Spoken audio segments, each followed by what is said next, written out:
Hello everyone, सत श्री अकाल, नमस्कार। आई होप आप सब लोग बिल्कुल बढ़िया होंगे। So guys, my name is Avinash. Welcome back to another video of एविटेकर इनसाइट।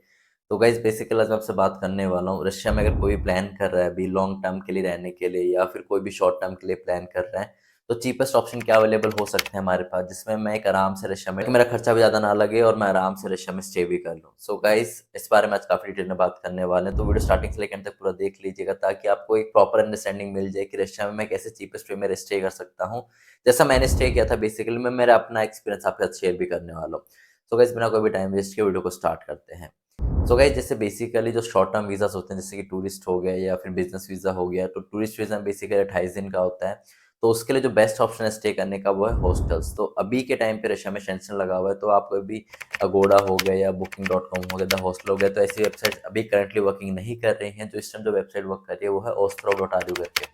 इस टाइम जितने भी रशिया में वेबसाइट्स काम कर रही हैं गाइस, वो सिर्फ रशियन वेबसाइट्स ही काम कर रही हैं। भारी कोई भी वेबसाइट रशिया में इस टाइम वर्क कर ही नहीं रही है, तो आपको यही वेबसाइट यूज़ करना पड़ेगा। और अगर मैं पर डे की बात करूँ, तो गाइस आप पर डे आराम से 400 से 500 रुपये में स्टे कर सकते हो एक काफ़ी अच्छे हॉस्टल्स के अंदर। एक बार रिव्यूज़ ज़रूर पढ़ लीजिएगा कोई भी हॉस्टल बुक करने से पहले, कि उसमें फ़ौरन स्टे कर सकते हैं, नहीं कर सकते हैं।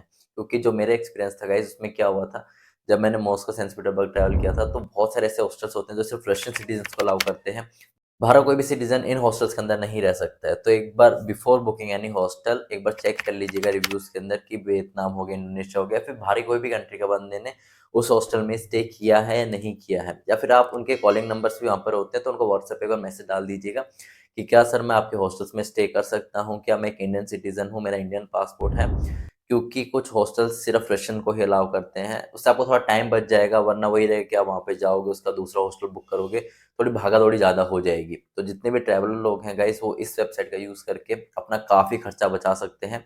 400 से 500 काफ़ी मिनिमल बजट हो जाता है और काफ़ी अच्छा हॉस्टल होता है। और कुछ हॉस्टल्स के अंदर मॉर्निंग का ब्रेकफास्ट भी कॉम्प्लीमेंट्री होता है, कुछ चाय नाश्ता वगैरह मिल जाता है, तो ये भी आपको थोड़ा-सा पैसा बच जाता है यहाँ पे। सो गाइज़, ये हो गए शॉर्ट टर्म के लिए, जैसे जो लोग 1 महीने के लिए प्लान कर रहे हैं या फिर उससे थोड़ा ज़्यादा लंबे टाइम के लिए प्लान कर रहे हैं ऑन बिज़नेस वीज़ाज़, तो उनके लिए ये ऑप्शन बेस्ट है कि हॉस्टल में रहो, अपना खर्चा बचाओ और आराम से आप ट्रैवल भी कर सकते हो इस दौरान। अभी बात करते हैं जो लॉन्ग टर्म रशिया में ट्रैवल करने का प्लान कर रहे हैं। तो पहला ऑप्शन तो गाइज़ यही है कि आप हॉस्टल्स में स्टे कर सकते हो, क्योंकि हॉस्टल में दिन का 400 से 500 काफ़ी सस्ता होता है, अगर आप रशिया में रहने की बात कर रहे हो। क्योंकि काफ़ी लोग आज के टाइम पे जो रशियन सिटीज़न हैं, वो भी हॉस्टल्स में ही रहते हैं। सुबह काम पे जाते हैं, फिर अपने शाम को हॉस्टल में आते हैं, स्टे करते हैं, अगले दिन यही प्रोसेस रिपीट होता रहता है। तो ये ऑप्शन भी अवेलेबल है आपके पास। अगर आपको हॉस्टल्स में आप मतलब सोशल गैदरिंग में आपको अच्छा लगता है, तो आप हॉस्टल ऑप्शन रख सकते हो। उसके अलावा किसी को भी प्राइवेट स्पेस चाहिए, कि नहीं मुझे तो प्राइवेट रहना ही पसंद है, तो पहले ट्रैवलर्स की बात कर लेता हूँ। गाइस, आप इसी वेबसाइट के ऊपर ostro.ru की वेबसाइट पे जाके अच्छे-अच्छे होटल्स वगैरह सर्च कर सकते हो। जो अच्छा होटल होता है बेसिकली वो आपको 1500 से 2000 रूबल तक का पड़ेगा पर डे के हिसाब से। उसमें शायद से कॉम्प्लीमेंट्री ब्रेकफास्ट हो भी सकता है, नहीं भी हो सकता, तो एक बार ज़रूर चेक कर लीजिएगा। अभी जो लोग लंबे टाइम तक रशिया में स्टे करने का सोच रहे हैं ऑन स्टूडेंट वीज़ा या फिर ऑन वर्क वीज़ा, उनके लिए क्या ऑप्शंस हो सकते हैं, अभी उस बारे में बात करते हैं। गाइस, अगर आप लंबे टाइम तक रशिया में स्टे करने का सोच रहे हो, तो आप अपार्टमेंट ले सकते हो। अभी अपार्टमेंट कैसे देखें, हमें तो कुछ पता ही नहीं रशिया के बारे में, तो उनके लिए क्या ऑप्शन है कि avito.ru करके वेबसाइट है, उस वेबसाइट पे जाओ, जिस भी जगह आप रहने वाले हो, जैसे मॉस्को मान लेता हूँ, मॉस्को में किस लोकेशन पे आप रहने वाले हो, उसका स्ट्रीट नंबर आप डाल दीजिए, उसमें सारे अपार्टमेंट्स आ जाएंगे। तो उन अपार्टमेंट्स के नीचे कॉलिंग नंबर जरूर दिया होगा, तो उन नंबर को सेव कर लीजिए और व्हाट्सएप पे रशियन में ही चैट कीजिए, क्योंकि वहाँ पर इंग्लिश बहुत ही कम लोग बोलते हैं, तो इतने अच्छे से कम्युनिकेट नहीं हो पाएगा। अगर उसको इंग्लिश आती होगी, जो भी आपका अपार्टमेंट का ओनर होगा, तो काफ़ी अच्छे से कम्युनिकेशन हो जाएगा। अगर नहीं हो पाता है, तो आपको रशियन में ही थोड़ा बहुत कम्युनिकेट करना पड़ेगा और उसके बाद में आप उससे बात कर सकते हो कि मेरा इतना बजट है, मुझे इतने टाइम के लिए चाहिए, 1 बीएचके चाहिए, 2 बीएचके चाहिए, किचन चाहिए, स्टूडियो अलग से चाहिए। तो सारी चीज़ आप चेक कर लीजिए अपार्टमेंट के अंदर। देन उसके बाद में आपका एक रेंट एग्रीमेंट भी बनेगा। जैसे आप इंडिया में रह रहे हो, तो इंडिया में आपका 1 साल का एग्रीमेंट बनता है, वैसे ही रशिया के अंदर भी एग्रीमेंट बनता है। तो आपको एग्रीमेंट बनवाना पड़ेगा, आपको अपनी सारी डिटेल्स देनी पड़ेगी पासपोर्ट की, और एक प्रॉपर प्रोसीजर के साथ ही आपको आपका अपार्टमेंट मिलेगा। ऐसा नहीं है कि आप सोचो कि वहाँ पर डायरेक्टली जाके मेरे को अपार्टमेंट मिल जाए और मेरा रेंट एग्रीमेंट भी ना हो। तो एक बार आपको ओनर से बात करनी पड़ेगी, उनको समझाना पड़ेगा, देन उसके बाद ही वो आगे चीज़ें कैसे मूव ऑन करते हैं, वो आपको सारी चीज़ें बता देंगे, क्या-क्या डॉक्यूमेंट्स की रिक्वायरमेंट होगी।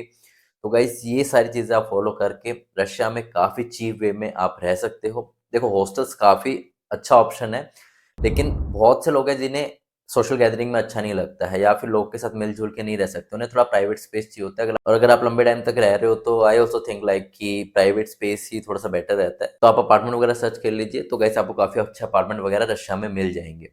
और अगर इसके अलावा गाइस किसी को कोई भी प्रॉब्लम आ रही है रशिया वीज़ास के अंदर, जैसे कि टूरिस्ट वीज़ा हो गया, बिजनेस वीज़ा हो गया, या फिर स्टडी वीज़ा हो गया, फिर वर्क परमिट हो गया, तो आप मुझे कांटेक्ट कर सकते हो इंस्टाग्राम। मेरा इंस्टाग्राम यूजर नेम है वी ट्रैकर इनसाइड। तो गाइस बस मैं एक चीज़ कहना चाहूँगा, जब आप 100% श्योर हो जाओ कि आपको रशिया में ट्रैवल करना है या रशिया में आपको फुल टाइम वहाँ पे जॉब करनी है या फिर आपको वहाँ पर स्टडी करनी है, स्टडी के साथ आपको जॉब भी करनी है, तब आप मुझे कांटेक्ट कर सकते हो। या फिर आपको कोई भी इन्फॉर्मेशन चाहिए, अगर आप यूरोप में ट्रैवल करने का प्लान कर रहे हो, यूएस हो गया, कनाडा हो गया, न्यूजीलैंड हो गया, ऑस्ट्रेलिया हो गया, तब भी आप मुझे कांटेक्ट कर सकते हो। ये जो कंसल्टेंसी होगा इससे कुछ भी चार्जेस नहीं होंगे, आप फ्री ऑफ कॉस्ट आप मुझे कॉल कर सकते हो।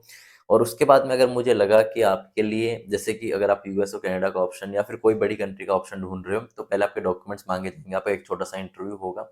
उसमें मुझे लगा कि आप जाने लायक हो वहाँ पे या फिर हम आपके लिए कुछ कर सकते हैं, देन ही हम आगे बात कर पाएंगे। उसके बाद ही सारी चीज़ें आगे बढ़ेंगी। लेकिन in case of Russia, Russia में अगर आप इस टाइम ट्रैवल करना चाहते हो, बिजनेस वीज़ा, वर्क परमिट या स्टडी वीज़ा लेना चाहते हो, तो गाइस उसके लिए हम आपकी चीज़ को कंसिडर कर सकते हैं। और इसके अलावा अगर आपको रशिया के रिगार्डिंग कोई और भी हेल्प चाहिए गाइस, तब भी आप मुझे कॉन्टैक्ट कर सकते हो। सो आई होप गाइस कि आपको काफ़ी चीज़ें क्लियर होंगी कि आप कैसे चीप वे में ट्रैवल कर सकते हो रशिया के अंदर। इसके अलावा आपका कोई भी क्वेश्चन रह जाता है रशिया के रिगार्डिंग, तो आप नीचे कमेंट डाउन कर दीजिएगा, या फिर आपको रशिया के रिगार्डिंग कोई पर्टिकुलर इन्फॉर्मेशन चाहिए, तो भी आप नीचे कमेंट डाउन जरूर कर दीजिएगा। So guys that's all for the today's video. जय हिंद, जय भारत।